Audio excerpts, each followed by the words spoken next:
Testing, testing, testing. Can y'all hear me? Testing, testing, testing. All right, cool, cool, cool. All right, what is going on, everybody? This is Chris Classic. It's been a while since I've been live. I've been doing a lot of car vlogs on the YouTube channel, the Take Home Podcast.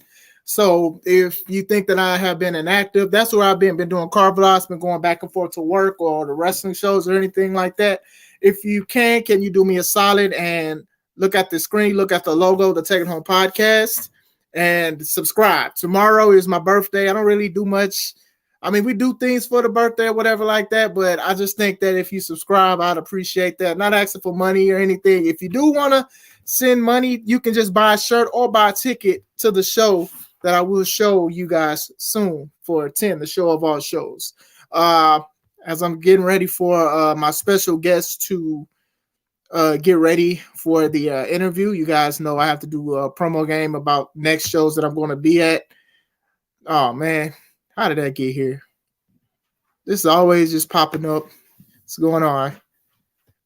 I'll be there this weekend, Honor Bound Frontline Pro, doing a great cause. So just wanted to show you guys that. So if you guys are in the Wisconsin area, in Appleton, Greenville Middle School, doing it for a great cause. So excited to be a part of it. You know, I like giving back and stuff like that. So check that out at Frontline one more time. Donations go to a great event. So shout out to them and everything they continue to do. May 6th is the way to May. It's True Privilege Wrestling. I'm back at True Privilege Wrestling. Man, it's just been a crazy schedule. So I'm glad to be back with True Privilege. Shout out to Just Amazing and KO Kendra. I had another one. Oh, here we go. Run APL, Run Apple, Run Appleton. A week after that, I'm at the Game Day Sports Bar. It's going to be a great show. Doors open at 5:30. Action starts at 6. It's going to be dope. You never want to miss a Now That's Wrestling or True Privilege show. Then we also have C3 Ultimate Wrestling with our second show of the year with 10, the show of all shows. The biggest show that we have to date is our 10th show altogether.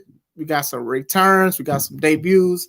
It is going to be dope. I think you guys should pay attention to all of these wrestling shows. But going into it, I've already said I've been announcing matches we have for the tag team championships. Legit versus Mike Strong and Atlas J. Horn. If these guys, Horn and Strong, could work together, I think they can be unstoppable. But we'll see if they see eye to eye. You know, I think this show, me and my wife, we wanted to do something. We wanted to shake things up, and we also wanted to give other people opportunities as well. So that's why this is happening. We also have match 2 of the best of 3 series with Marcelo Spade versus the Urban Culture champion Aaron Stone. Spade was successful at press start 2 with the first match, so all he needs is one more win for the dub. Aaron Stone is fighting up. He has to fight up, so he has to be victorious in the next 2 matches to keep his championship. We also have a triple threat match. We have Joseph Credit versus Mike Valentine versus Mark Reconcile, who returns for a grand chance match. So a grand chance match, what you do is if you win, you get an opportunity to go against anybody at any time for any belt. So that's the big thing about a grand chance match. It's sort of like a Money in the Bank, if I had to break it down, or a golden ticket, if you will. So it's going to be great. We also have two young guys, 2 guys that are working their way up to the top. Is Stampede Larkin versus Xavier Sky. Larkin, even without the help of the ARC and stuff like that, he is very good wrestler. I will give him that. And Xavier Sky, being under the tutelage of Just Amazing, the sky's the limit for him as well. So this happened because Larkin called him out, and he wanted to make Sky an example for Just Amazing to look at, because they are upset that Just Amazing has another championship opportunity. All right. We also have announced last week, Sam Knight has been hired by the ARC to take me out. And unfortunately, they're trying to take me and my wife out. So this is how this match happened. Me and my wife, Sensational Shay, teaming up for the first time ever going against Renee Van Peebles and Sam Knight. We solve issues in the ring. You know, it's a dangerous job, but we're gonna do it. We will take out the trash June 10th. If your children go to ECUEA, East Chicago Urban Enterprise Academy, if they make the honor roll, the last report card, they get a free ticket to the show. So that's gonna be dope. And shout outs to them and everything they continue to do and work with us and things like that. Truly grateful. Our other sponsor is Limelight Comics. Check out their content. I'm just so excited to work with them so many times and everything, like what they do, how they back us up, how they support us. And then they got a lot of big things going on too, big blessings and everything. I'm still waiting for my guests, so I'm going to go into the comments. Shout out to you, Jamie. What's going on? Happy early birthday. Thank you. I appreciate it. Not big on birthdays. You know, I'm thankful that God allowed me to see another 365 or anything like that. But yeah, my thing is I just want to make sure you guys get gifts through this wrestling and things like that. So I'm not a team player. I know, but this is a good opportunity for championships. What kids do to you, man? See, man, you can't be doing it. You gotta be careful, man. With all of this guidelines and everything that's going on with Facebook, you gotta be careful with those kind of things, man. Let me see. Go back to the thing. You gotta be careful saying that stuff, man. If people turn around and say something, yeah, like what's going on over here. Going back to the screen. Here we go. Well, yeah, like I said, it's been a while since I've been on here because, like I said, we're working and everything like that, and I've been tired. And even like promoting a lot of the shows and things like that, and trying to make sure 10 is great. I'm trying to make sure the show about shows is great. You get what I'm saying? I don't want no snafus and stuff. I'm not gonna lie, there was a lot of things and stuff. You're posted of the camera. Oh, my wife texted me something. Hold on. Fix. Oh, okay, never mind. But yeah, I'm trying to make sure everything is right and everything is copacetic for the show. You know, we put so much effort into it. I'm not even just talking about me and my wife. I'm just talking about like the wrestlers and everything who do promos, who do setup, who do special things and invite so many people to the shows and things like that. So like last time it was an audio and a ring issue. You know, I don't try to, hide or duck from that. So I try to be 100% honest because I do want to, I don't like pointing fingers and stuff like that. So we gonna do everything right. Well, I promise everything will be straight and everything. We got a lot of stuff. We got a lot of things lined up. I want to do right by not only the fans, but also the wrestlers who work for the company and choose to work for the company, because a lot of these people are very talented and they can go anywhere else for bookings and for business, but they help me make my goal and dream come true. So I love those guys and gals. 10 is going to be a 10. Yes, sir. Shout out to Kevin Young Sr., aka CEO of Yellow Pill Coffee Company, aka the guy who still didn't send me the link to get the coffee. But that's okay. That's all right. It's all right, man. It's okay. You guys have a YouTube channel. Make sure you check Yellow Pill Coffee Company, and then you will see this. That is his page. Make sure you subscribe to his channel. Great topics, a lot of great things that's going on. We will be up and running soon with this interview as I am talking to you guys. Like I said, it's good to be live. I'm not gonna lie to you guys. I do miss you guys. I do miss the talking to you guys. Some people have things I agree with and things I don't agree with. But like I said, with wrestling and what I want to do is future plans and stuff like that. I want to do things because I also have somebody else this Wednesday. I have Atlas J. Horn Wednesday.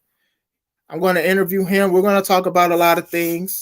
We're going to talk about a lot of takes and everything like that. You can call this the Legends Week. You can call this the Legendary Week. You can call this a lot of weeks. If I didn't work, I'd probably have like 3, 4. It's a lot of other people I do want to interview. I want to try to do weekly things with like a certain theme and things like that.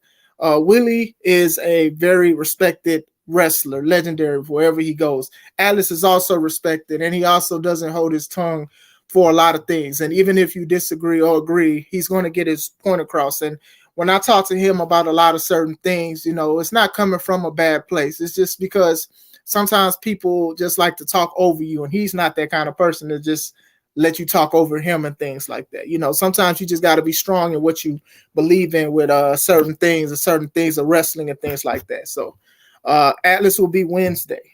Willie will be today as he's setting up now. So I'm excited for the coffee in reconstruction right now. Okay. All right, man. All right. I'll let it go. If he don't get my music right this time, it's gonna be all right. I'm taking care of it. And like I said, I don't know what the issue was with audio. I don't know what the issue was with audio. It was working fine. I don't know if it was the cord or the download frequency. I don't know. We taking care of it now. I'm fixing everything. Won't be it won't be. It's not care. We got something else. Going on. Like I said, I'm gonna test everything else besides audio. We already have a DJ Dose, shout out to him and everything from Dark Hazards Beats. So shout out to him. So we're going to do something big and special. Yes, Legendary Week. Like I said, I wish I can do more because there's a few more people I consider legends in the game that I could interview. But for right now, for scheduling purposes and other things with work and wrestling, I only have two guys that I like, that I look up to, and a lot of people look up to. I'm not going to say that. Kev said this, Atlas, not me. I'm not even going to read what this man just said. So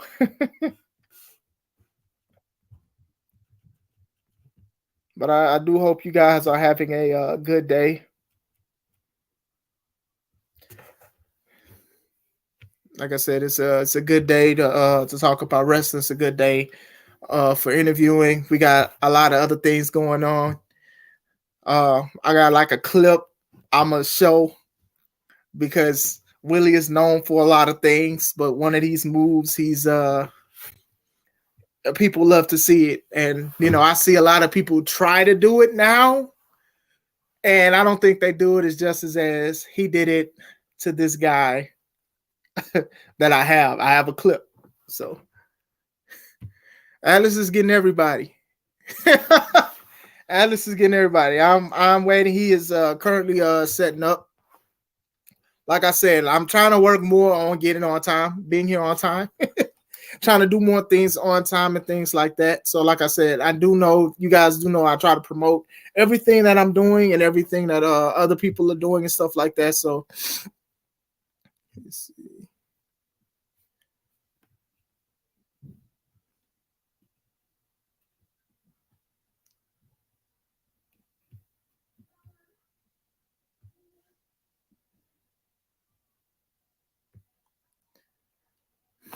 There it is. I mean, we waiting for you to construct that coffee, bro. It definitely is definitely a construct. Yes, Legendary Week. Yes, indeed. Let's see. Make sure everything is set up and stuff. Because what I don't want to do is I don't want to straight go into a topic. Uh-oh. That dude punched me in the mouth all because I took his glasses. Hey, man. Glasses are expensive.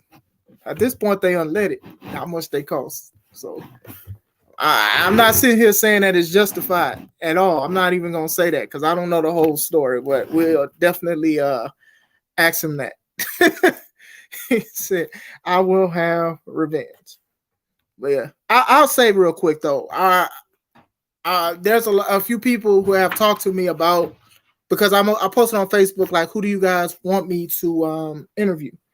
And some people said, tagged other people, and some people said themselves and stuff like that. But with me, I was like, I'm going to hit up those guys and those people and stuff that they want me to. But at the same time, I was like, I think Willie will be a great one because, like I said, a lot of people look up to him. A lot of people listen to him for advice. He takes pictures with a lot of people. He cares about the business and things like that. So I felt that, like, even when I was just doing regular Live at 5, if you guys remember that on Facebook, I used to do things and he used to comment under it and people will agree with him and stuff. And I remember one time there was a few people, they wanted to get on live and talk with me. And people were like, hey, nah, Willie want to talk. Nah, go ahead. I remember Brandon. I remember Atlas. Shout out to y'all. Like, I was about to put them on the path. They put them on Facebook, and they were like, nah, Willie want to say something. So it's like I said, for a guy to be that respected, because don't get me wrong, a lot of us like to talk. A lot of us want to say something and want to be heard and things like that. But when somebody like Willie can make a lot of people be like, nah, man, this man probably has something way more important or close to what I'm saying, because some people were trained the same way. So I was like, I definitely have to talk to him about the business, his beginnings and everything, what he thinks about the current product and everything. Yes, sir. Shout out to you. Shout out. Respect Willie the Bond. Yeah, I have people on the event page. They were saying, like, finally, you know, I know that Willie has done other interviews, but I am honored that he decided to do an interview with me, because I definitely asked him. I don't want nobody to be like he hit me up. Nah, I definitely hit him up as he's getting ready for setting up. Let me see.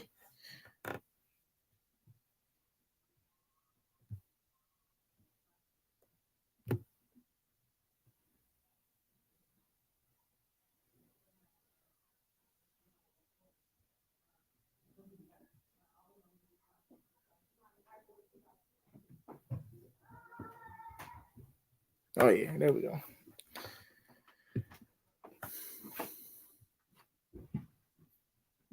Now Willie is he's one of those guys that I remember I was at a show in Berwyn, and a lot of people they were talking, because I believe a few people, they were like behind me. They were training, and they were trained under somebody else, but the person that trained them said you need to pay attention to this Willie the Bomb match and things like that, because they were saying they taught them the business and stuff like that. So it's just like, it's always just like a great thing of respect. Crazy how all this noise and all this stuff happening going on when I go live. Anyway, I guess that's the thing of the basic. Man, look, hey, I'll be late too, so I can't say nothing. I can't even say nothing. I can't complain. I can't even say nothing, because I'll be late too, man. I'll be late on this. You know what I'm saying? Because I'll be like, man, I forgot to talk about this. I forgot to promote this and that. So I'm trying to do better. But he said he had to get his laptop. So we waiting on his laptop, waiting for everything to be set up. I sent him everything, so we just waiting for him. Like I said, I was just truly honored that he even wanted to do this, because I do know as soon as he pops up, a lot of people are going to either ask questions or say, do you remember this, and things like that. I do hope that the younger guys that are in wrestling and stuff like that, I do hope they listen, put an ear to this, even if it's not live, just if you're just paying attention to it. I think that it'll be definitely dope to hear about the business. A lot of people are upset with some of the older guys, because they say that they don't really talk to them right.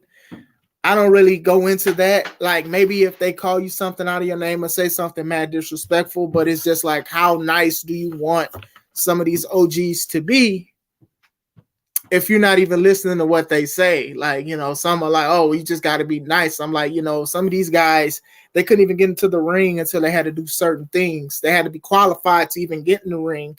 Now it's a lot easier for people to get in the ring and stuff like that. And, for people to be like, you got to talk a little nicer. Sometimes it doesn't work like that.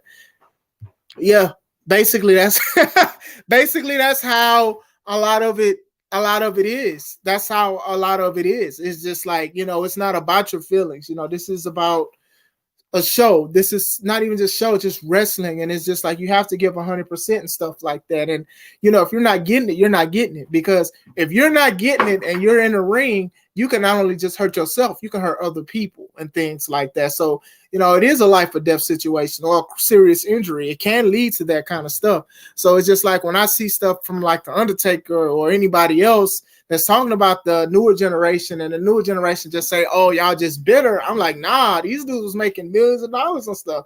I know people, not a lot of people making millions of dollars like that. Like a lot of people aren't consistently like that going to be beeline for the Hall of Fame. It's not a lot of people that's like that. So it's just like, how nice. Like you want somebody to hold your hand and say, hey, stop doing this. Then you're going to be like, they're treating you like a kid. So it doesn't even matter. You know, this is like, it was harsh punishments for doing certain things that you couldn't do. So that's just my take on it. Like I said, I do want to have more of these respected guys on here so we can talk about some certain things.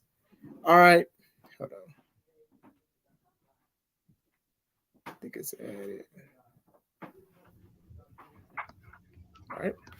Yo. Hello. What's going on, sir? What's happening? It's good to hear from you, man. Yeah, it's good to be seen. Yes, sir. All right. So all right. So can you hear me clear? I can hear you. Can you see me? Is it too dark? It's a little dark and it might be zoomed in. I'm not. Yeah. No. Let me try. Oh, Jesus.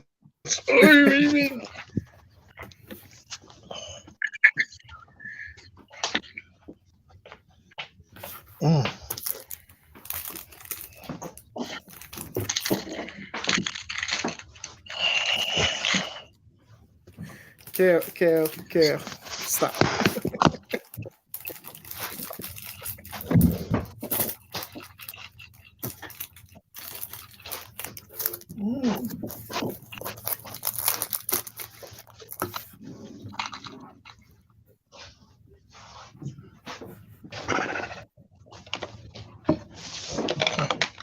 No.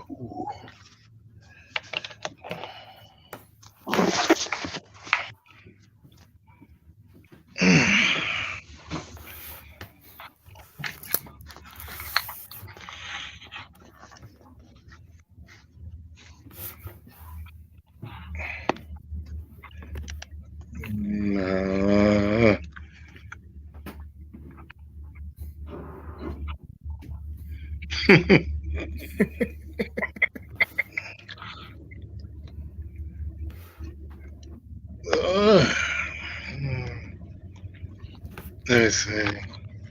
Oh, that's better. Yeah. That's cool. That's all right. That's better. Mm-hmm. All right. So, without further ado, could you tell everybody who you are, even though you don't need an introduction?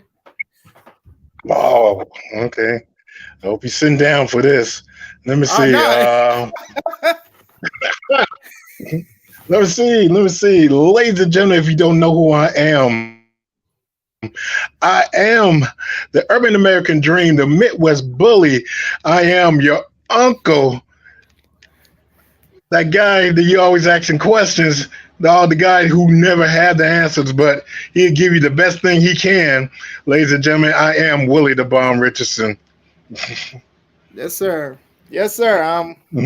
I'm glad you took the time for this interview because we want to talk about you and we want to talk about the business for a little bit. So I am grateful that you spent a little time with me today because you are a legend, no doubt. A lot of people respect you.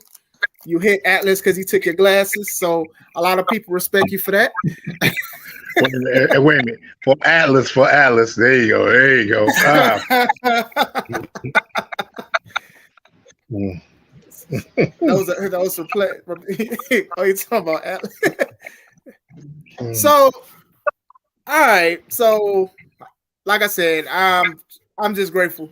But going into it, how did you start in the business, and why did you want to be in the business? If you can answer that for me. Why did I want to be in the business? It was something that intrigued me when I was very young. And the story is, back where I was growing up, west side of Chicago, near Chicago Avenue and Pulaski, That's where I grew up at. That's part, and also 3842 South Vincennes on the south side. Um, it was not much of wrestling around those parts. It was one of those sports that you could ask questions, but you never knew how to get into it. Mm-hmm.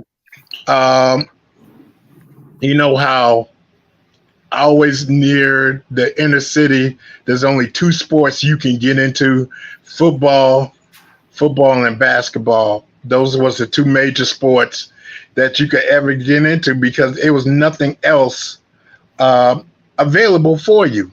Mm-hmm. Tell me back then where was wrestling companies um, around those parts and stuff like that. Inner city never got stuff like that. We was also deal off a budget, off a school budget, so you had to get into sports that was available to you or available off the school. Let me see, off their budget is what they can afford for you to have before Mm-hmm. you to get into it. So um, I happened to look up professional wrestling when I was actually turning the dial on my little TV that I was watching and got into it. And also at that time, inner city wasn't getting, local channel where professional wrestling was going on. You rarely, barely caught back then world class championship wrestling, and you wasn't even getting WWE at that time. Yeah. So the only thing I was getting is just world class at that time. So I took a liking to that and got very, very interested into it. Okay. That's hold on. I got an echo. So some of us know who inspired you, but tell the audience, the wonderful audience, who inspired you to wrestle? Who are your favorite wrestlers growing up? Like I say, other than the obvious person that Dusty Rhodes, was inspired by a lot of other people that I don't mention, but you do see me doing some of their wrestling moves. One was the Hands of Stone Ron Garvin. I loved his toughness. I loved his uniqueness in wrestling people. Terry Gordy was one of them, another person. As a young age, he really was a wrestling savant. And Dr. Death Steve Williams, I really liked him. He was one of those big guys that could actually move. And who else? Also, Bam Bam Bigelow. I really like him. The early version of him, before he went to WWE, and I think the biggest influence on me, a lot of people don't know, is Jerry the King Lawler. Okay. Yeah. Oh yeah. That's that's good. Hold on, it's a lot of comments coming in for you. Atlas says, "I'm going to get you." Yeah, whatever. I'm gonna get you, sucker. Whatever. Yeah. Kev asks Atlas, "Why you messing with them West Side brothers? They don't play like that." Yeah, Atlas said he just mad grass don't grow on the West Side. Then he brought Ice Man. Me and Atlas, we've been having this rivalry for almost 25 years. A rivalry that we never wrestled each other before. Never wrestled each other. Really? Y'all never wrestled each other? We never wrestled each other before. Never. Man. There's been a rivalry for almost 25 years for two guys that never wrestled each other. Yeah. Oh man. So you said the rivalry with you and Atlas. Well, he said, "Do you have an impersonation of Dusty Rhodes?" Every wrestler has a Dusty Rhodes impersonation. I I don't impersonate him by speaking because, as you see, I never get into it, brother. But got you. But as you know, wrestling wise and stuff like that, I try not to go out there and actually copy somebody, because that's the first thing people always point out, especially your critics. They always point out stuff. So you weave and want certain stuff into your repertoire in wrestling to get over or become a better wrestler and stuff like that. It's not about the imitation. It's about what you add to it, to your repertoire. Mm-hmm. Yeah, I understand that because I remember it was a company in Woodstock, and the main event was a triple threat, and you were there. You weren't part of it, but you were watching it, and it was a great triple threat. But the guy did a popular finisher at the end of it, and what happened was he kind of didn't receive your critique because he was worrying about how great the match was. But you said since you did a popular finisher, that takes away from the match because don't nobody remember that. They just remember the thing that they see on TV. And that always stuck. That was years ago. That always stuck with me because when you did get on him about it, because I was just starting, I was just like, dang, this was a good match. But then now, years later, only thing I remember is that finish because it was something that was on TV. And that's what I'm saying. Even like me having you here, I also wanted to bring that back up to you because, like I said, a lot of people still learn from it.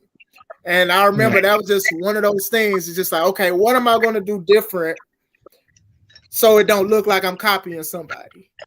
Right. Because a lot of people get it misconstrued about what is learning and what is studying and what is copying.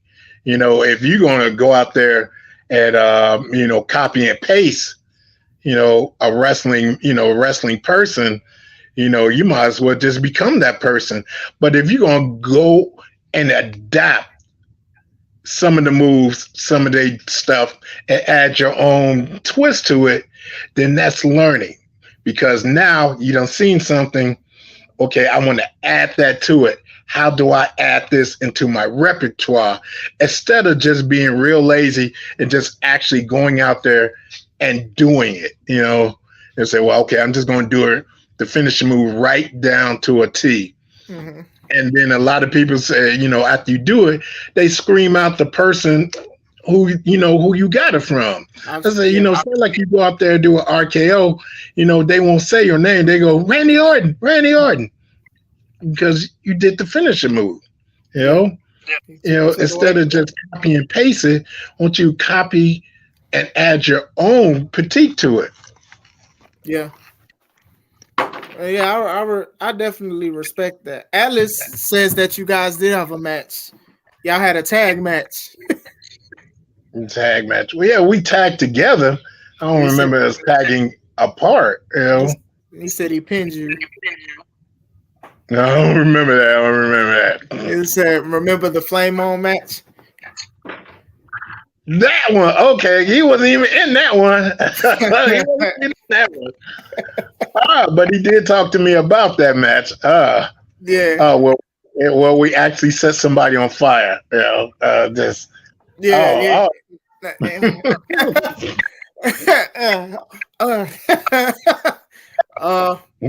My wife says not the RKO. She joking because there was a guy we used to train with, and he used to debate about what the RKO was. Like he did a different version of it, but it was definitely the same thing. But he put a spin to it. So right. So finisher would be stomp on the toe into a small package. All right, Kev, calm down. Alice says he was in it. The dude you set on fire was his partner. Yeah, I kind of see what it's going. But so when you when you said you and Atlas have a rivalry for 25 years, so that's like that's longevity. So do you mind telling us how long you've been in the wrestling business? It's close to 30, either 29 or 30 years. You know, I done put up that much tolerance, road riding, backseat scrunched, suitcase ain't washed nothing out my suitcase that long. I always keep a suitcase in my trunk, and just in case. That's the one rule I always keep for you. Always bring your gear with you. Yeah. Either 29 or 30 years, man. I've been doing this. I came close to WWE. I did a couple of TNAs, Dragon Gate. I've been like I say, I've been all around the USA. I made to Canada. I've been to Canada. Came close to Mexico, but I had turned that down. But other than that, yes, I like I said, I don't seen my pretty shares of wrestling rings and wrestling people. That's good. Like 3 decades in the business. Yes. You got some people that won't even spend 3 seconds in the ring, or they'll quit after 3 minutes, let alone. So I know, sorry, go ahead. Or get some guys that think they know more than what I know and stuff like that, and what they seems to realize that, just because you had a couple of matches under your belt, that don't mean you know everything about wrestling. Just because you constantly getting booked every week, that don't mean you know everything about wrestling. Just because your name is on the tip of some people that do bookings in other places, that don't mean you know everything about wrestling. Mm-hmm. Alice says 26, 27 years. He said that you started 9 months before he did. Yeah. Okay. So like 26, 27. Yeah. Okay. All right, as Kev says, legend. So, but even then, that's close to 30 years, and many countries and things like that. Many companies that are still here, and some people still want to try to do some of these companies, and they're trying everything to go to these companies, and it's just like you said, they don't want to listen. Not all, but some don't want to listen to the learning trees. That's what I call the vets. So solidified and certified vets is like the learning trees, and I've said it many times on live that when I go to a locker room, there's not a lot of people like Willie or Atlas or C-Red there and stuff like that, and it's just like they love the business, but it's just like a lot of people disrespect it. Not all, but some do, Right. And then some companies, because personally, if I was running a company and stuff like that, what I would do? Like every locker room, every show, I would always have a vet in the locker room, because other than asking other people that's on your same level who's been wrestling the same years that you have, you need that one person that I need to ask the question. Mm-hmm. What do you think? What do you think? I always had that one vet in the locker room, not on the show, but just in the locker room. You know what I'm saying? Yeah, so I feel like should be like a requirement. Yes. Some don't understand how sacred and special the locker room is. And then when you have somebody that's been in the business for a long time, they'll show you and they'll tell you, if you could, hey, could you watch my match? What should I work on? Does this make sense? Things like that. Instead of just like you said, copy and pasting stuff that they see online or a popular match. Like if you see a popular match online, don't do nothing in that popular match because everybody's going to say you're just trying to do what they're doing. It just doesn't work. Right. And like I say, and then like I say, I don't want to get on some of these young guys, but where I don't understand where did this stop when you stop asking questions, when you just already think I already know what I'm gonna do in my match. I like, okay, if you already know what you're gonna do with your match, then do you know, is it gonna be good or do you know it's gonna be bad? I mean, do you critique your match or you going out knowing what you already know or knowing what you're gonna do? Like I say, if I was a promoter and if I know people that's been in the business for a good while and say, hey, I need you to be a locker room critique, you know what I'm saying? Mm-hmm. Can you walk around my locker room? Tell that guy if he needs some more good tights. Tell that guy if he need to do this. Tell that guy if he need to do that. Because what would that do? That would make your show look better. That would make the guys in the locker room look better and do better. Instead of just, you letting the guy go out and he looking like that guy on the front row. All you have to do is get in the ring. That's we call them general admission. Yeah, you know what I'm saying? I like the people. Wait a minute, but the people in the crowd looking like the people in your locker room. Yeah. So I definitely understand that because the locker rooms that I've been in and stuff like that, they usually have somebody that's been there. Usually it's especially out here, it's C Red and C Red be in my locker rooms and stuff like that. And I even, I still talk to him, and I think with the younger generation, I do think that like it's sort of like, when you was a kid and you was scared to ask your daddy something because your daddy was probably gonna say no. So you either did it or you was just scared to. I think that's with some of the younger guys. And I'm not trying to get them a reason, but some are like, yeah, they're gonna say why. I've always been like, why? Why would you want to do this? Why? What sense does it make to do that? And sometimes some just want to do what they want to do, Right, because you know why? Because they do what they want to do because don't nobody ever tell them nothing. Because they already got it in their mind. Well, I'm gonna go ahead and just do this. Hey, you okay with the match? I'm okay with it. Fuck it, let's go on out there and just do it then. Because they don't. Once again, they keep going back to this. They don't ask questions. They don't sit there and let somebody critique their match before they go out there because they already know. Well, this is what I'm gonna do. This is what I'm gonna do. I'm gonna do this already.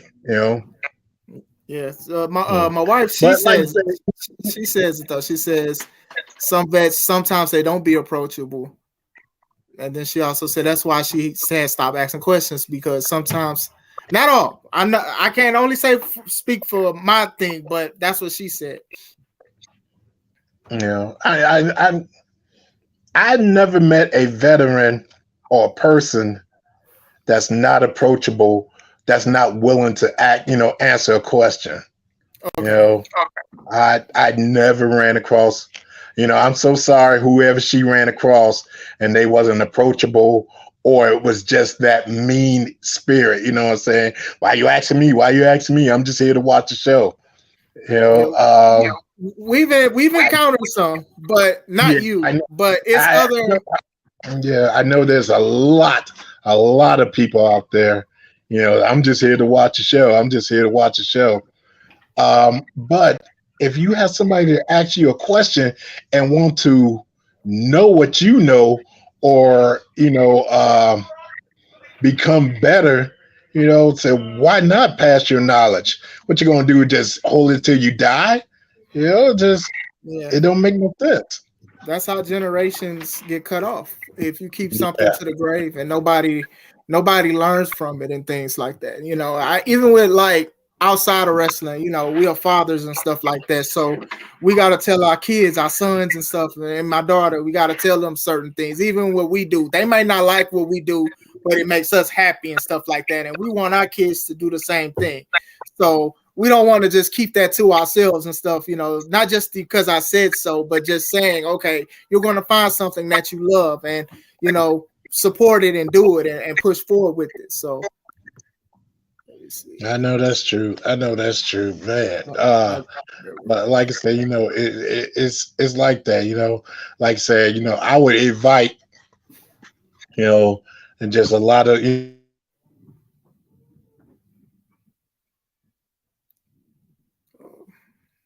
froze. Maybe it'll come back. All right, yeah, it went froze for a little bit. Can you hear me? Yes, I can. Okay. Yeah, so Brad said somebody was trying to do something in the pre-show, a low blow. And then when somebody told them no, they didn't know why, despite it being on the pre-show. So it like it's all a team effort. And Alice says true vets are only unapproachable when they think the Rook has an ego. And I, as a person who has been in the locker room, I've seen a lot. I can't say I've seen it all, but I've definitely seen a lot. And it's just like you had this generational knowledge that you can give to people, and then when you know that they're not going to accept that because they like that they got let's say now they got a lot of subscribers, that they get a lot of views on YouTube and stuff like that, they feel like they technically made it. So yeah, because you got to ask yourself, what's the difference between exposure and having knowledge? I can know you. Like I said, 1,000 people can know you, but in the back of my mind, if I still think you suck, well, guess what's going to shine more? You suck.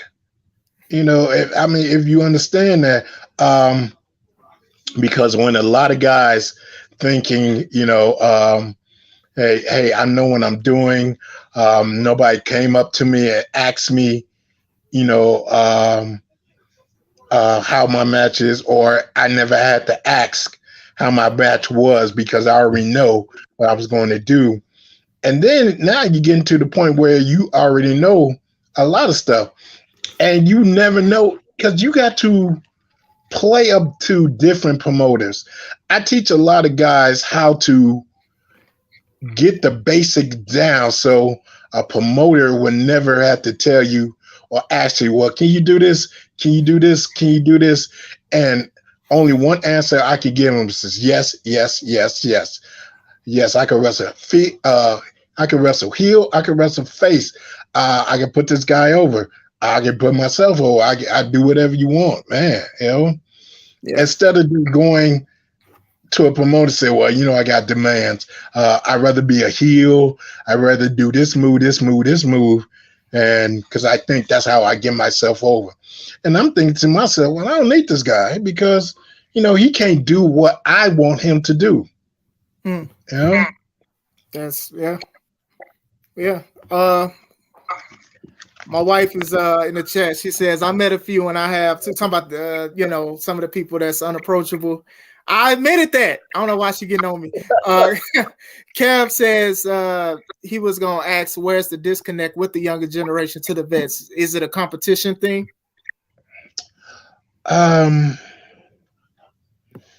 No, to me, it's more of an ego thing, because if I'm rolling in there and the first thing, I look, okay, I got my match. And it's, like I say, it's more of an ego because the thing is, I'm thinking about, man, I don't need nobody telling me what I got to do. All I just need to know how long I have, and that's it. And who's going over. That's it. That's all I need to know. I don't need to ask no questions. Once we put our match together, we going over it and over and over it. Where you got a veteran sitting right there next to you. And the thing you don't ask is, okay, well, we doing this in the match. What do you think? You so scared that he might tell you, don't do this, don't do that. That's when you ain't gonna ask. No, you shouldn't do this. And the first thing you thinking, well, you telling me not to do this, but this is one of my biggest spots in my move, my matches. No, I ain't gonna ask him. I'm gonna do this anyway. I'm gonna do this 450 splash, from the top rope, and then work, right into his kneecaps. That's what I'm gonna do. Yeah. Let's say it makes sense to them, I guess. He'd say Martel says Willie is evil. He took liberties with me in the ring, punched me right in the face. Oh man, I always thought that Martel always was out to get me. I always did. The way he chopped me, the way he hit me. One time he had chopped me, boy, and I think I changed colors. That's how hard he chopped me. I was like, oh, Martel, are you for real, man? Come on. But those was one of my better matches I had with him, man. But we always put on a good match every time we wrestle each other. Yeah, I'm a big fan of his wrestling style. I do like Martel. He's Rich says you are a wealth of knowledge, and Atlas says a lot of these young kids don't even realize when they suck.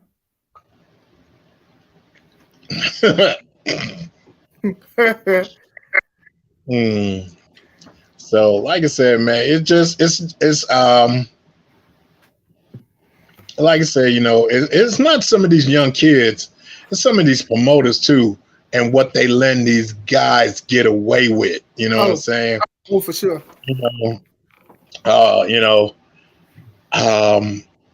When you let some of these guys get away with in some of these wrestling matches, you let them do it, you let them go over in time, you let them do spots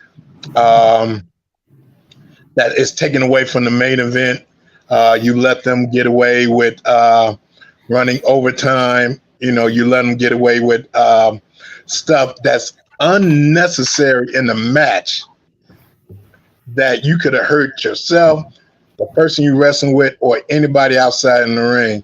And the first thing they promote is like, okay, don't do it again. And then that's it. I'm like, come on. You're like, when do you get to the point where, you put your foot down and say, hey, that's not what I said I wanted. I wanted it this way.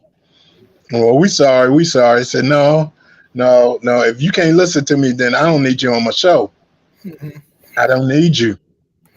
So what I'm going to do, I'm going to take you off the next show, let you think about what you did. And then the show after that, we can talk. That's when everybody in that locker room will start understanding what you mean. Say, hey, can't fuck up because this is what he want. Yeah, it's always like, you got to think about docking that pay.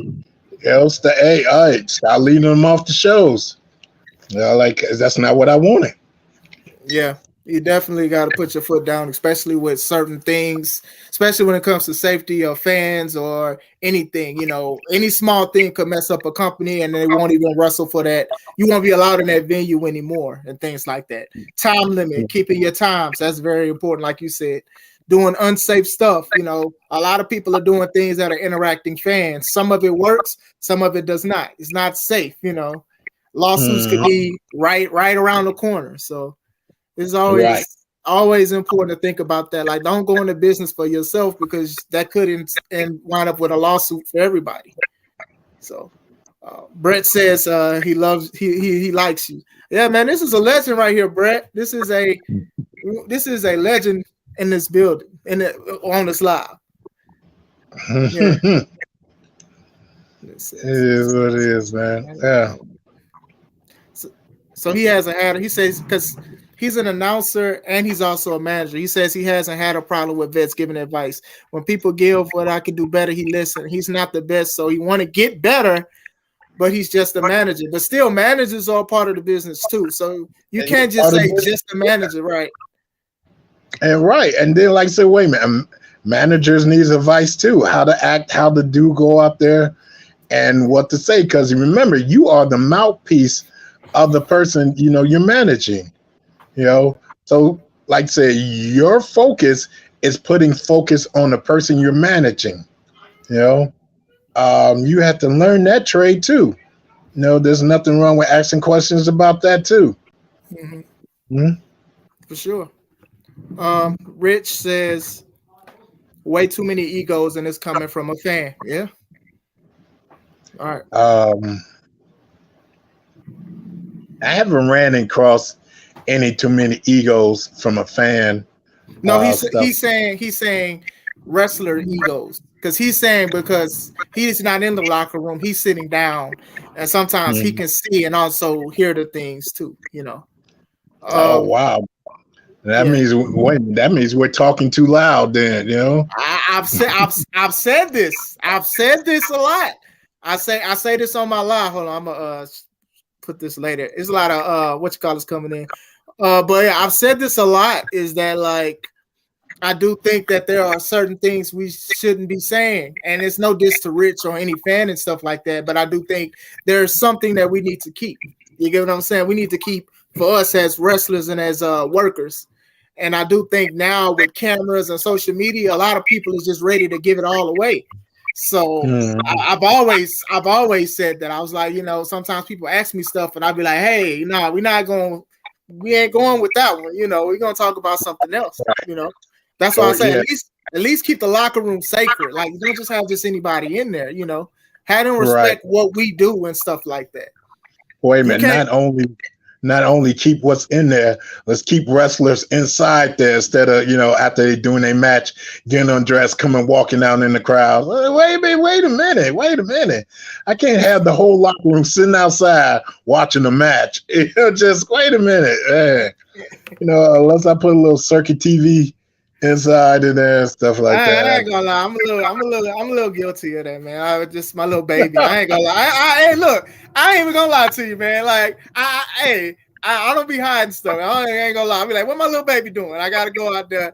But I try to be like near the back or something because what I don't want to do is I don't want to take away from the other performers. You know what I'm saying? Because they got their match and stuff, and they weren't walking around and stuff like that. Usually, if it's before or after intermission, that's one thing. But what I don't try to do is I don't try to put more attention to me than because people are distracted and they don't even see what else is going on. So I never wanted to do that kind of thing. You get what I'm saying? But I have geared down before and had to go get my kids or something to make sure my wife was eating. I had to. So I ain't gonna lie, I could work on that. I'm not gonna lie. But my wife, she says it can be. It's just like a job. Some people feel like they're better than the next. I know a vet that gets kicked out of people messing up. Then some vets can work but can't train or teach or give advice. And some of the young guys, they get stuck in a dream and not trying to face the reality, if that makes sense. Now that makes sense. Right. I mean, I quite understand that stuff like that. Like I said, not only that, I give advice, I do training too. I never, whenever I ask somebody, say, who you been trained by? And they give me a certain name and I know that certain name, I'll be like, oh, okay, yeah.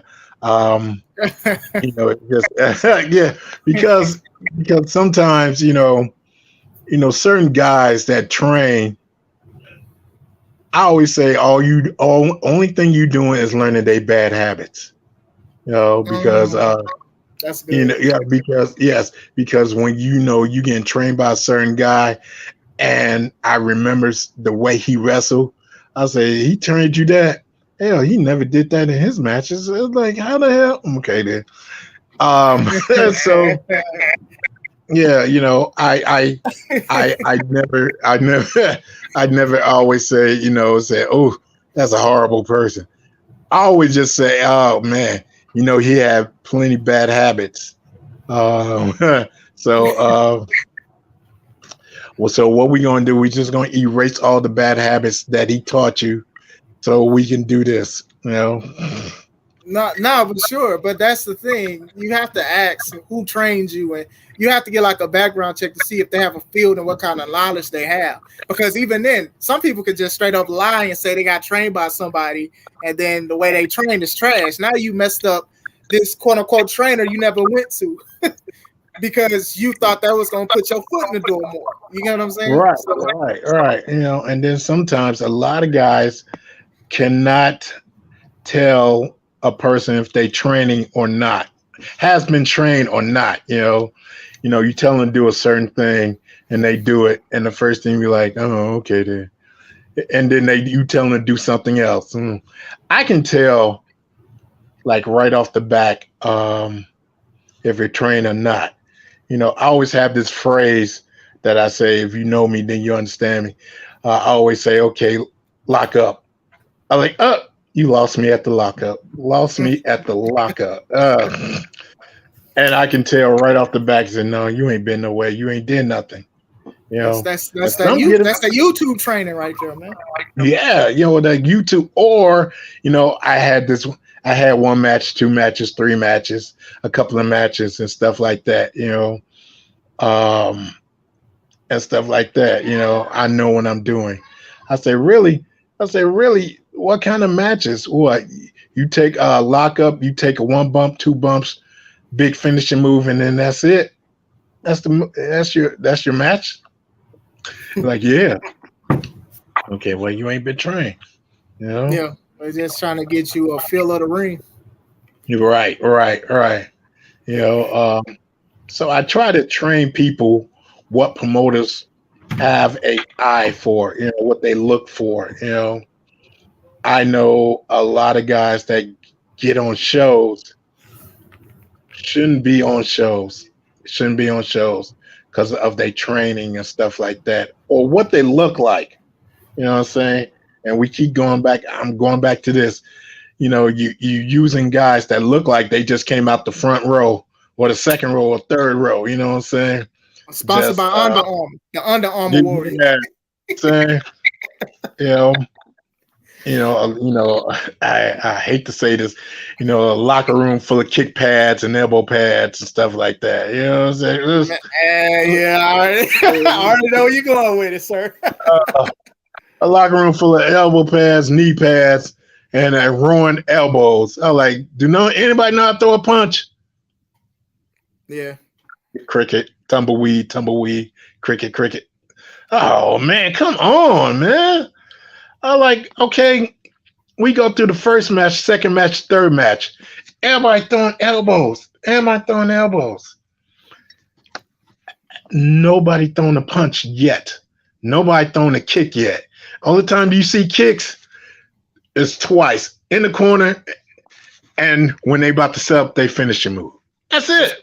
The super kick. I think it's a super kick. Super kick. Oh my goodness. That's it. I had to say, the super kick coming. That thigh slap. That thigh slap is immense. Oh my goodness. That thigh slap is immense with that super kick. Yeah, and like I said, man, if I go out there and see another person throwing the elbow, come on, man. Throwing the elbow or doing a dive. Come on, man. Yeah. I got doing the dive. Wait a minute, doing the dive while the guy's standing out there just waiting for you like this. Yeah. Atlas tore a new one for a lot of people that do that, especially when it's a group of people and then they start punching each other and they like really maneuvering themselves to actually look up and wait for the person. So yeah, he's talked about that a lot. Martel says it's always great working you too, by the way. Yeah, throwing elbows and doing the shuffle feet, shuffling right into the middle of the ring. Shuffle. Throw elbow. Okay, wait a minute. Here he comes. Yeah. And I'm like, dude, and half of the guys out there, this dude didn't even touch, but y'all still falling down. Come on, man. Who don't see this? Atlas has a question, and I actually want you to answer this too, if you can. He says, Let's get down to the real deal. Word is that Willie was thinking about hanging up the boots. Is this true? Oh, ho, ho, ho, ho. Oh man. I was- No, because at one point I was going through personal injuries, my Mhm. knees. I had found out I had arthritis in one of them, and I was doing everything to try to get back into wrestling shape. Um, um, Hanging up the boots, not precisely, not yet. Just trying to get back in wrestling shape. That's more harder than what I expected it would be, because I don't have too many training facilities around me. Um, at one point, I was going to see Chicago style frequently, but that became a distance to me now. Um, it's just getting back into wrestling shape. Um, if I can get that, I'll be ready to go. Yeah. Mm, yeah. I knew you was going through some health issues and stuff like that. I didn't know the severity of it, but you always know I'm praying for you. I'm praying for people that's Yeah. dealing with a similar situation and things like that. Because I messed my knee up a couple years ago, and I dang Mhm. near thought like, man, this might be it, man. I don't know if Yeah.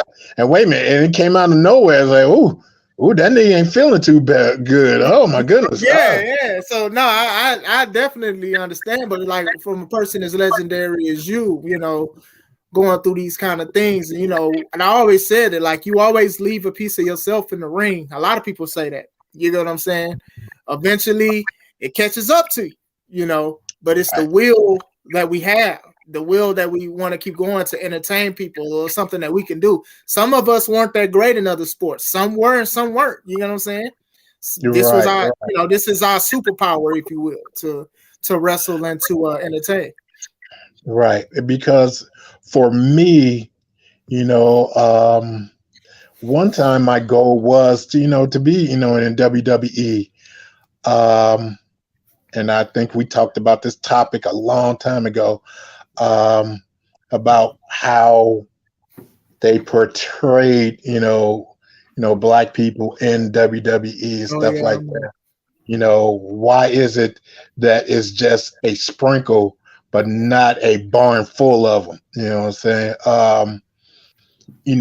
I feel that, like, well, that's almost in every wrestling company because AEW is doing the same thing. mm, Um, yeah. it's like say, it's not a tight.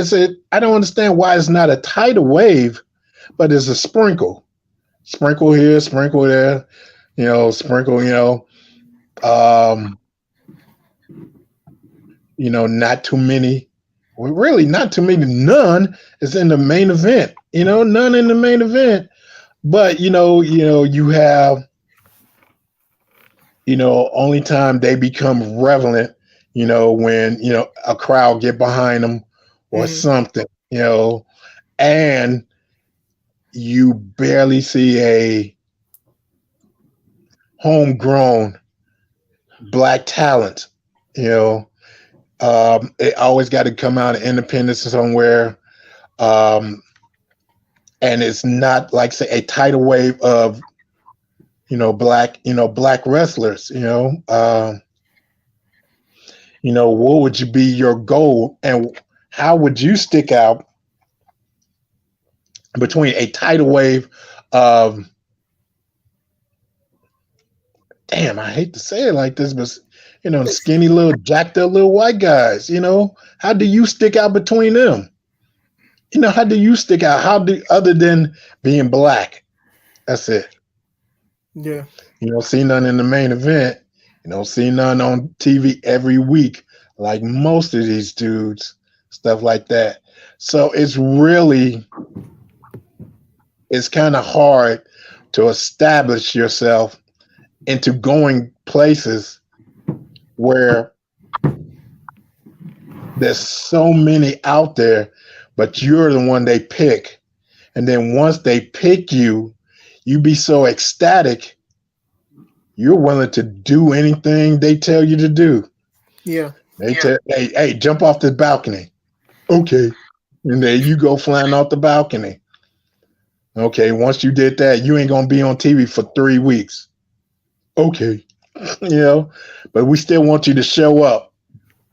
Yeah. Okay. You know what I'm saying? What do that do for you? After they picked you out of obscurity, you know what I'm saying? But you so happy to be out from the independents and with a major company, but you realizing you're not doing nothing. Yeah. You're not doing nothing. But I'm with the company, but you're not doing nothing. But they want me here every week, but you're not doing nothing. Yeah. You're this. You're a little sprinkle. That's what you are. Sprinkle. Here. Sprinkle. You're a sprinkle when we want you to put over one of our top stars that hasn't been on TV in a couple of weeks. I'm gonna give you a fine example. And I'm gonna say names. The reason why the Street Profits won a WrestleMania title, won a WrestleMania match at WrestleMania, because Kevin Owens and Sami Zayn needed somebody to go over with credibility the next Monday. Mm-hmm.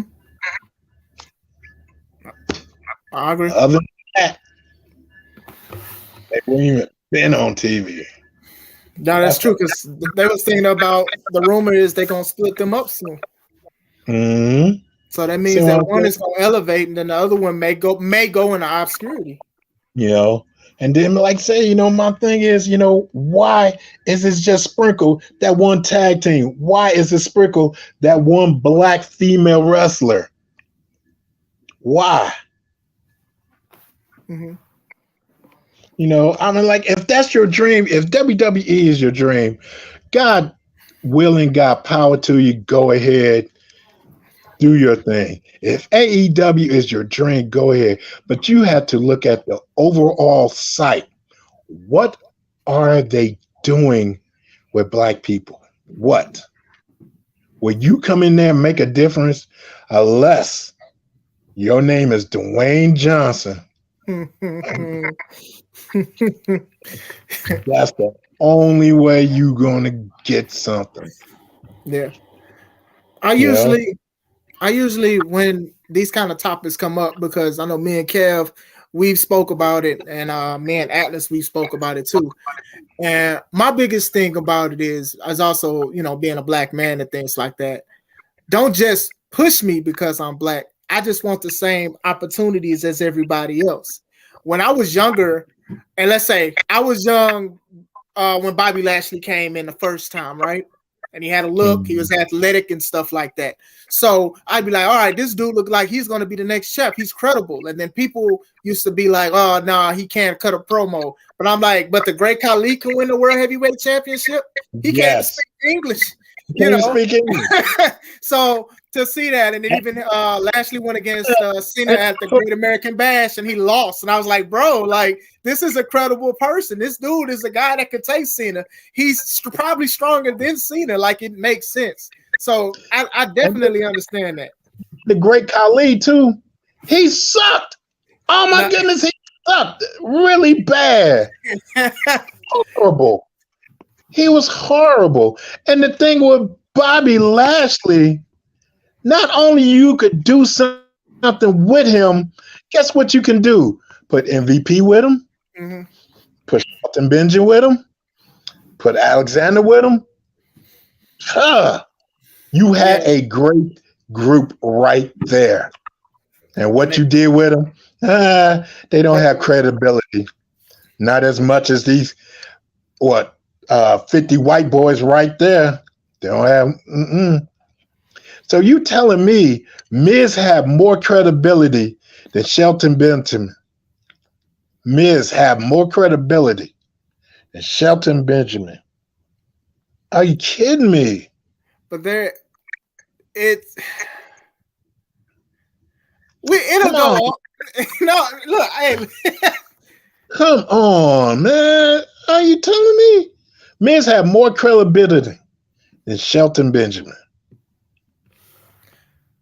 his accolades, and I'm not sitting here trying to have a division between Miz and Shelton, but the Miz was a better talker. I will say that he was a better talker. Miz did his job as to get an understand, and I love Shelton too. Like, don't get me wrong, I love Shelton. Shelton I felt should have won Money in the Bank the many times he was in it for everything he was doing. Even how they started him feuding with Triple H and beating Triple H the way he did in the match he had with Shawn Michaels, going against future Hall of Famers that was solidified.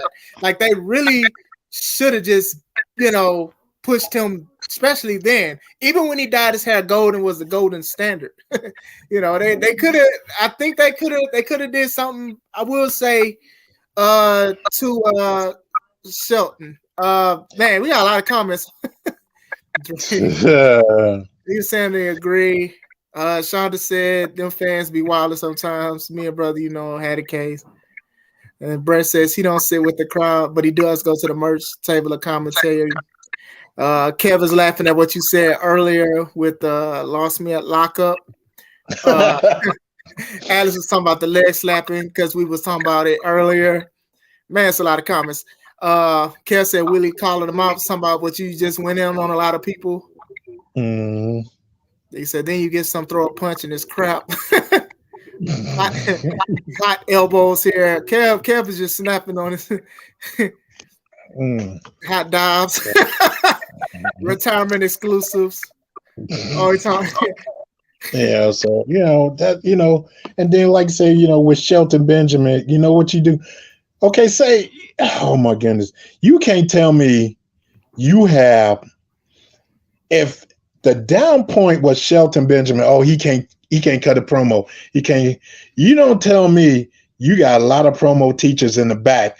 Pull this guy to a side. Okay, recite this, say this, recite this. And you can't teach him how to talk. It has to be natural. It can't be taught. Oh, come on, man. You know what it is? I'm gonna give you a fine example of what it is. What it is. If we cannot, you get a person who's not natural doing this, do that, and doing this, doing that, do this. You know what this means? This means when we drop him, nobody will care. Nobody will give a damn about it, because it would be like, if you drop him, just like we talking about Shelton right now. If we drop him right now, who will remember him? Because he came out and did what? Nothing. He came out and did nothing. So if you give him nothing matches, if he ain't on next week or the week after that, it's really who would remember him? Who would? Mm-hmm. But going back to the Miz, Alice was saying what I was saying too. But Miz has more drawing power and can talk, and that's what I was saying. That's why he's kind of like an ambassador. You know what I'm saying? He's like an ambassador, not like Titus though. He's like a bigger ambassador. He had a TV show, and a lot of people remember. I remember the Miz when I was younger. I remember the Miz from the real world because he was a part of the cast. You know what I'm saying? Before even wrestling, so when he was even in Tough Enough, I remember I was like, no, that's Mike from the real world and stuff. But I do think. But here's the thing: everybody talking about the Miz, but he had charisma. Who you think taught Miz that? Them in the back. Miz didn't come out acting like that, talking like that. It was people teaching him. Yeah, but leave him to what Atlas says. Atlas says you can't teach personality. Yes, and yes, you can. Respectfully, yes. Some people struggle with it. Some, Yes, you can. If you can teach walking, talking, thinking, you can teach personality.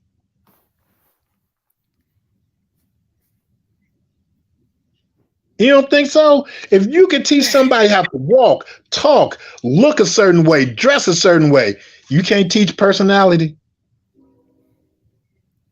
It's how Atlas says bull, but Atlas says it's not me. But it's how people take that information and use it. You get what I'm saying? I can sit here and give everybody what they're supposed to do. Not saying I'm above anybody. I'm just using me as an example. But it's up to them to use it. You know, I always talk about like a lot of wrestling matches nowadays lack ring psychology. And then the more I see it, it's either not being taught or people don't care or they're not even trying to exercise that. You get what I'm saying? I'm seeing like psychology is like you can tell somebody about it, but it's up to them to actually apply that.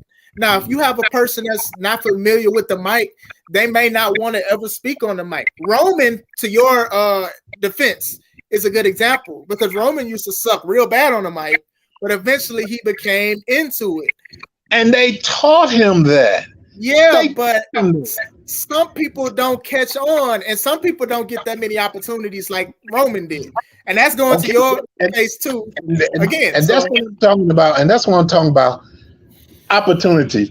If I tell you, act this way, do this, talk this way, look this way, and you're like, and you're not catching on, you know what's my punishment for you? You ain't gonna be on TV no more. You're not gonna get paid.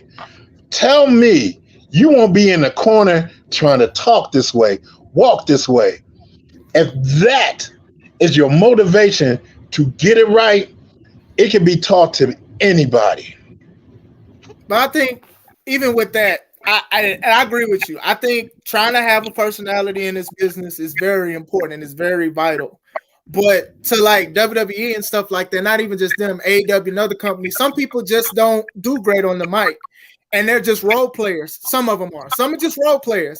They may not be the top star. They may get a couple wins and they may get a couple losses, but they may not see them past like a certain peak because they may have that lack of personality and stuff like that. Because they've tried with some people. I think Golden Standard Shelton, he somewhat was decent on the mic, but the return, it just wasn't that great because the Hurt Business had MVP as a mouthpiece. You get what I'm saying? And it worked. Yeah, I understand that. But like I said, what was the return for Shelton? Because really the money making that he was doing was wrestling. It was not sticking a mic in his face every 5 seconds. It wasn't. His money making was wrestling. And that's what he had down.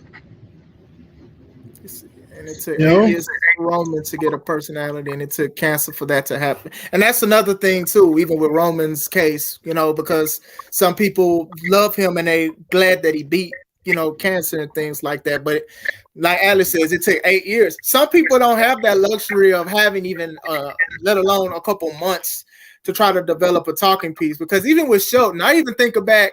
Remember, he had a mom. His quote unquote mom was like his manager that was supposed to help him with something, and it really was. It was more of a distraction than anything.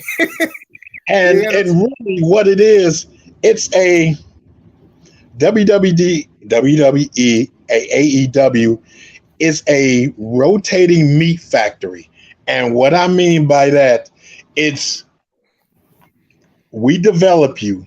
We give you lines to say. We tell you how to look, how to dress, how to wrestle. You go out there, you mess up, we let that slide. Go out there, mess up, we give you an inch. Go out there, mess up 3 times, you're out of here. Because they want people to catch on so quickly without no mistakes. Okay, that's the one we keep. That's the one we keep. Man, that's the one we don't keep. He's out of here. You know? Yeah. Sometimes it's investments more than anything. And with Roman was a great investment that did pay off and things like that because he's basically the face of WWE. With AEW, MJF, I love MJF. Jungle Boy, a lot of people like Jungle Boy, but to me, he has no personality. So it's just one of those things. I think Sammy has more.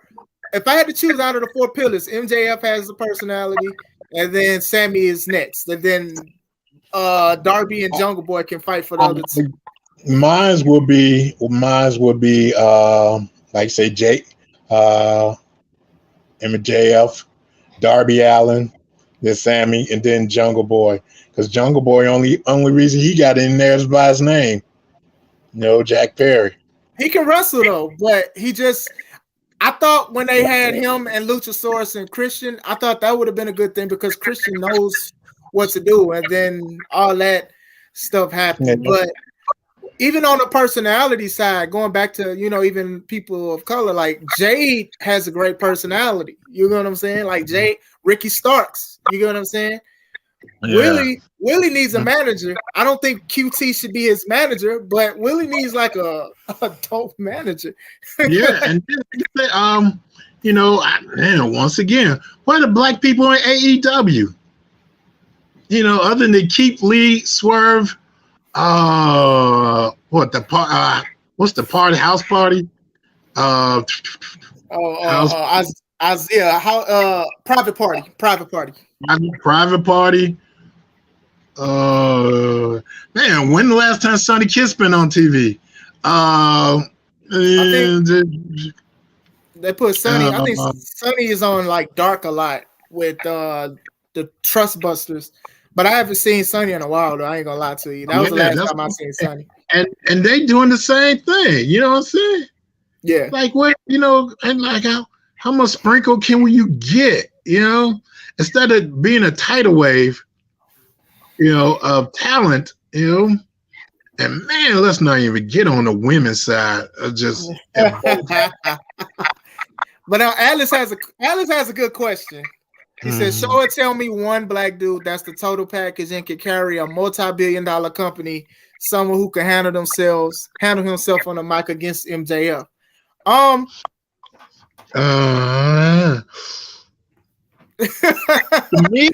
To me, right now, if you polish him up, put him back in his NXT, it would have to be Keith Lee. Keith? If you polish him up, put him back into his NXT shape, it would have to be Keith Lee. I think Starks could do it if done right. I think Ricky Starks can do it as well, though. I think Starks can do it. Ricky Starks ain't black. I mean, I knew it was either gonna be you or Atlas gonna say that. I knew one of you guys was gonna say that. I was just which one is gonna say it first? Ricky Starks ain't black. He ain't black. To me, but to Atlas' point, he does have a point with that, but it's just like you said, you can try to get them a script or try to tell them how to talk and stuff like that, but it's up to them on how they actually apply it. I wouldn't say Keith. I couldn't even say Swerve because Swerve is it's a rapper. It's like a rapper that wrestles, and that's no diss to Swerve. It's just what they're putting him, portraying him as. And even Alice was saying Keith Lee with the health issues. I was going to bring it up too, because I saw him against Jericho, and he was looking like really out of breath and stuff like that. I know he got bigger and stuff like that, but I do know that he's still fighting that stuff that he's going through. If you would get him back in his NXT shape, he could do it.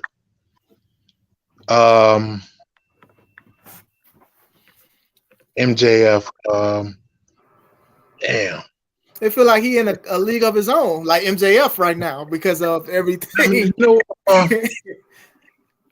If you would bring Bobby Lashley and MVP over together, keep them together, he would. Bobby Lashley, and keep him with MVP. Bobby Lashley could. Will you think he could draw, like being a hot draw like CM Punk was? Like, because Punk was the, And speaking of CM Punk, Alice disagrees, by the way. About speaking of CM Punk, it's just the fact that they doing all this to bring this man back, And what is stopping him for doing it all over again? Soon as he get mad, soon as he get upset, soon as he don't like something that's not going down the way he wanted. What's stopping him from doing this all over again? Now, did you hear they think about splitting up the brand, splitting up AEW so he won't run across the Elite? Look, this is what I'll say. Here's my thing. The person that's making you millions of dollars, the person that's making you millions and millions of dollars,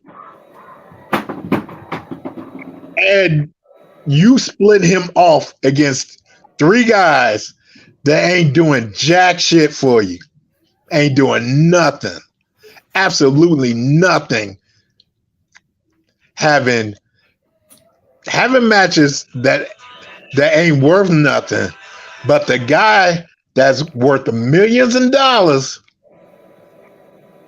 it just, I don't get that. I'd have went to these Young Bucks and Kenny Omega and say, shut your goddamn mouths. This the dude that's drawing. I don't get it. Atlas believes it was a work. They conveniently have a 3 show to put him on right when he come back. Atlas has said this is a work since the beginning, by the way. He's been saying this. I think, hold on, like the MJF thing was a work. I knew that was a work. I will say that. If I 100% the MJF thing, like a lot of people's like, oh, he's going to do this and do that. I was like, nah, this is a work. But this, it feels different, and I do feel that they could capitalize on it, Punk and the Elite and things like that. And even to Rich's point is that WWE's had fallen out with a lot of wrestlers and they came back. Macho Man, Ultimate Warrior, a lot of these guys that said like the worst things. The Steiner brothers not too long ago, Scott Steiner alone. You get what I'm saying? So with Punk does draw them some money when he wrestles and stuff like that. Would I go to the extent of doing a brand split? No, I wouldn't, because you're probably going to hire more people. And a lot of people already say, I have too many people. So then now you're going to try to split it in half. So, So Rich thinks it's a work. And then C-Red says, sorry. I don't know why he's saying sorry. The Elite does. I ain't say they don't draw. They don't draw Punk money. Yeah, but I'm saying Punk was the $1 million house, though, as Cornette would say. Yeah. So it's, sometimes people will forgive you if you making the money or if you bring ratings and stuff like that. Stuff be swept under the rug so quick. And then make it so bad, that's what Punk was doing. That was what Punk was doing. And then you bring back the guys that swung first, that broke into the locker room and started swinging first. Them the guys you bring back first. Well, to Atlas' point, he did need surgery, though. He needed surgery. And they all got suspended. They all got suspended and stripped of the titles. And I can understand why people think this is a work, but he did have to have surgery as well. He needed surgery, and they needed a way to keep his feet away. Personally, to me, they wouldn't have came back until all of them came back. They would, like I said, not just 3, but all of them. All would have had to came back at the same time. To C-Red's point, though, I do know that the Elite does draw, and a lot of people do want to see the Elite. You know what I'm saying? Even if like Punk was done or whatever like that, I do know that. I don't know how they would have just waited all these months not wrestling unless Kenny and the Bucks are going to like New Japan or whatever deals they having and stuff like that. But I do think that regardless of how people feel about the Elite, AEW does need them. You know what I'm saying? Mm-hmm. So it's just my thing is, let me see if I can get a better light. Yeah. Okay. My thing is they don't have a leader. Tony Khan is not a leader in AEW. He is not a leader at all. You know, for him to sit there and let Punk go through all that, what he said, sitting right next to him. You know what I'm saying? That's not a leader. You know, Vince Yeah, wouldn't I agree. Vince wouldn't have did that. Vince wouldn't have sat there. Triple H wouldn't have sat there and let him go through all that. You know, Yeah, Triple H did that. Hmm. yeah, I do think that was a bad move on Tony's Tony, part. yeah, horrible. This wrestling business today is just, I don't want to say full of uh, politics, but it's not what we grew up, thinking what it would be. It's more, man, it's more. You better not turn your back on me, or you getting this hot one in your back. You know what I'm saying?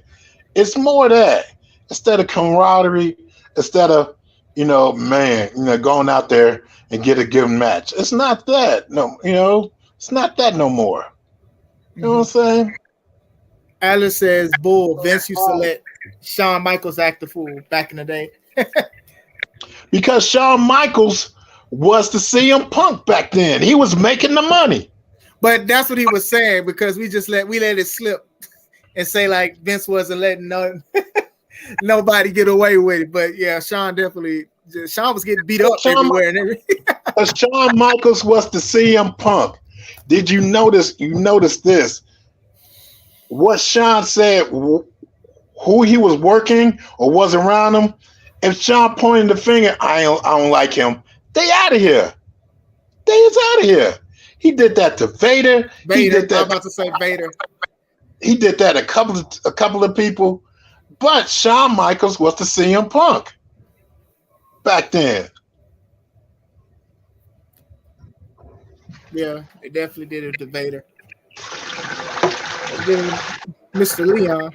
Yeah, C says the wrestling business has always been but political. Yeah, politics. Yeah, like I said, a lot of you better not turn your back.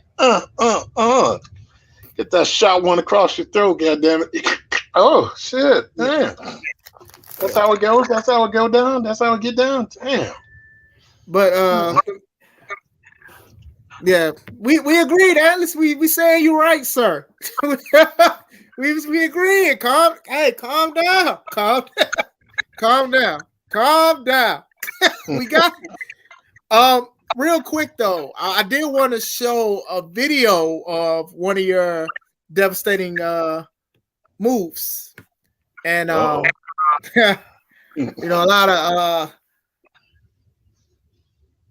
lot of people talk about this. We talk about the pounce, of course. And I look at people try it, and it doesn't look that devastating. So what I did want to do is I did want to show some people one of your most devastating pounces. So I'm going to show it. I'm going to show it on my screen. Robert Ruby. Go ahead. All right. All right. Can you see the YouTube page? I can't. You can't. But if you tell me which one Pounce is, I already think I know which one. I think I got it. All right. You can see it now? I still can't. All right. Hold on. Let me see. I'm going to check on my Facebook real quick. Okay, I did. That figures that's the one you was going to go with. Yeah. Oh, so you can see it now? Yes, I can. All right. All right. Go full.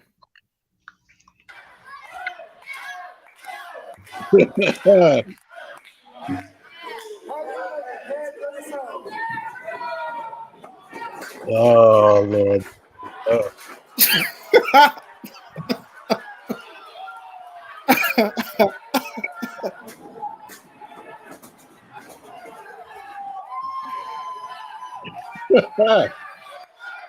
They chant one more time.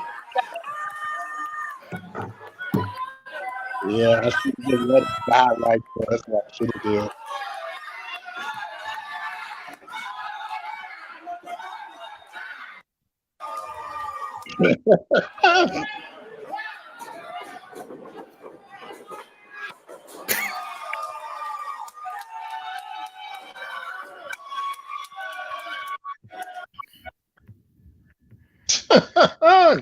You ain't have to do that, man, like that.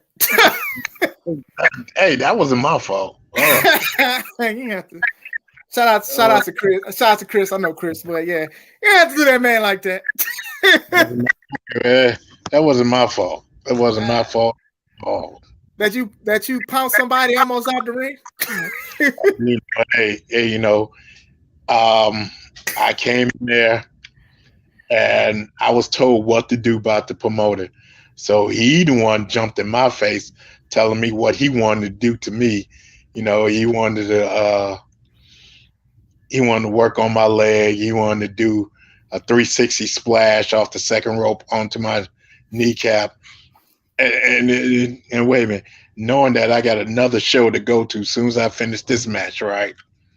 So, okay, then. Let me tell you what's going to happen. Not what you say, but that's not going to happen. Yeah, but well, I always get a laugh out of looking at that. And then Martel says the politics feel childish now. Yeah, politics is just always something. But yeah, I do see like a lot of people do a pounce or try a pounce, and some look okay, but some never looked as devastating as what I just shared that you gave. So I had two more questions, and then I'm gonna let you go. Okay, then. What was or is your best moment in wrestling, professional wrestling?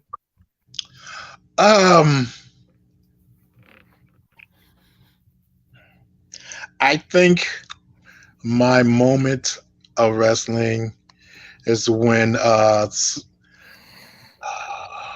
we went to Chikara as the Soul Touchers. I never experienced anything like that before in Chikara. I think all my best memories is when we did the road trip to Chikara. The whole Soul Touchers, me, Marche, Jazz, C-Red, Diamond, or anybody we could get in the car or the plane. Well, maybe not the plane, but anyway, it takes C-Red to tell you about the plane. But man, this stuff like that.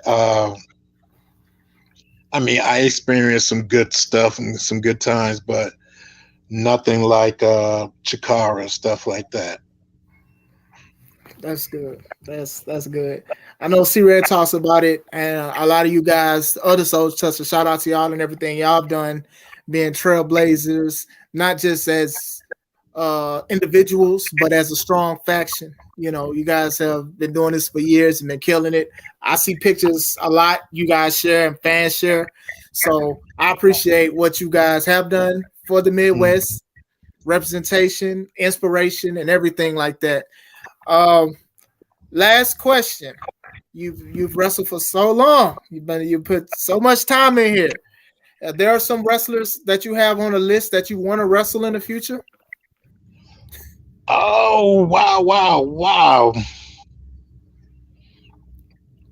There's so many. And I'm so sorry if I forgot your name. I really have. Oh my goodness, there's so many. I would say every guy in ARW, every guy that come out that locker room. Alice wants revenge. Too bad you ain't never getting it now. How you think about that? The Sheik baby, Sheiky baby, yeah. The Sheik. Man, I would love to.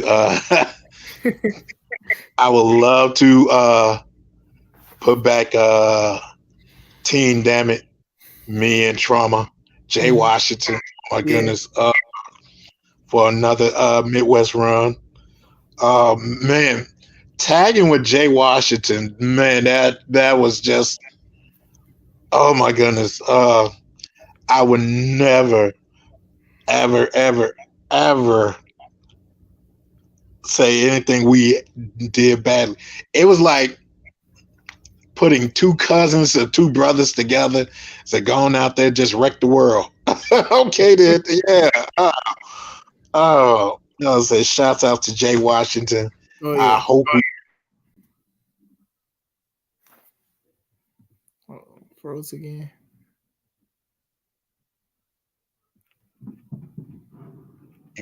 or anything like that, you know. Yep. Yeah. All right. It's once again, I want to say thank you. I want to say thank you for your time. Thank you for accepting the interview. I asked you last week and you said sure. What I wanted people to learn from you because you are learning you are learning tree and you're dropping gems and fruit. So I hope people, a lot of people get it. A lot of people rewatch this. They hit you up and they ask you for advice and everything like that. Like I said, you're like one of the most respected people, especially coming from Windy City Pro. You and Mike Anthony. A lot of people talk about how much they respect both of you guys. Yeah. So when is your next show? Where are you booked at next? I know I said one more, but this one more. I'm sorry. I don't know. I haven't been booked to wrestle. I tell them, people ask me, can you wrestle? I'm like, sure, I could go. Like say, a couple 3 weeks ago, I had put back on my gear. Took me 3 hours just to do it though, but I put it back on. Took me 3 hours to do it. Because I had to go through all the best knee pads and knee braces that would fit me and that will make me more comfortable moving around or stretching around. So you have to adjust and see if this work, this don't work, this work, this work. No Atlas, no take that. Yeah. So like I said, I'm ready to go. It won't be spectacular, but you want me bad enough, I'll be there. Okay, that's good. But once again, thank you, Willie the Bon Richardson. Thank you for your contributions to the business, for your insight, for everything that you continue to do. A lot of people left a lot of comments, a lot of things they wanted to say. A lot of people who aren't fans, I'm sure, are fans now, even on YouTube through multi-streaming and everything like that. So I do appreciate your time. I do thank everybody that left a comment. Atlas says take that match. But I'm going to let you go. But I do want to say thank you for your time, and I appreciate everything that you continue to do. And, thank you for always commenting on when I was just doing Facebook Lives. Now I do other lives too, so I appreciate you. No problem, my brother. No problem. No problem. As companies start inviting more veterans to your shows and in your locker room, so your rookies or your guys can start asking questions. Just tell them to say, hey, I would just love to have you in my locker room if anybody have questions. Okay? Yeah. I agree. But all right, I'm going to let everybody else go. I hope you guys have a wonderful and a blessed day. I'm praying for you, Willie, for everything to continue to grow and the progress and everything. Because you still got a lot. You still got some more in you, man. You got some more good matches in you, man. Well, if I got some more in me, then y'all can have them. God damn it. I like that. All right, you guys. We're going to head on out. This is Chris Classic. Don't forget to subscribe to the Take It Home podcast and also the C3 Ultimate Wrestling YouTube page as well. This is Chris Classic. Let's take it home. All right.